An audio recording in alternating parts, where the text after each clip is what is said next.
नवीन वर्षाची सुरुवात होते त्यानिमित्त सिद्धिविनायकच्या दर्शनासाठी जगभरातून भाविक येतात। त्या भाविकांना व्यवस्थित दर्शन उपलब्ध करून देणं तसेच सहज आणि सुलभ दर्शन उपलब्ध झाले पाहिजे यासाठी न्यासाचे प्रयत्न असणार आहेत।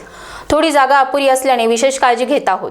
भाविकांची रांग, पाण्याची व्यवस्था, पार्किंगची व्यवस्था करण्यात आलेली आहे।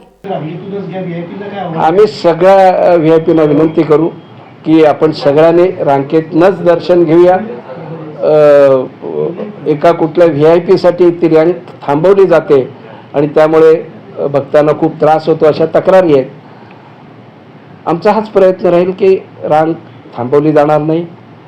व्हीआयपी येतील ते सुद्धा रांगेमधनंच सर्वसामान्य भक्तांबरोबर तेही भक्त आहेत दर्शन घेतील अशा प्रकारची आमची त्यांना विनंती राहील। आरोग्य व्यवस्था काय म्हणजे फर्स्ट एड काय झालं, डॉक्टर्स आहेत, ॲम्ब्युलन्स आहेत, ही परिपूर्ण व्यवस्था केलेली आहे न्यासाच्या वतीने। मोफत बस सेवा जी देणार आहे ती उद्याच्या दिवसापुरती म्हणजे 2 दिवसापुरती असेल की कायमस्वरूपी असेल? माझा प्रयत्न आहे कायमस्वरूपी करण्याची, पण त्याची काही मंजुरी अजून शासनाकडनं आम्ही घेतलेली नाही। यापूर्वी बस सेवा ही मोफत अशाच विशिष्ट दिवसांसाठी जेव्हा गर्दी असायची केली जायची, तशीच या वेळेला सुद्धा 1 तारखेला नवीन वर्ष आहे म्हणून मोफत बससेवा सुरू आहे आणि ती न्यासाच्या वतीने आहे।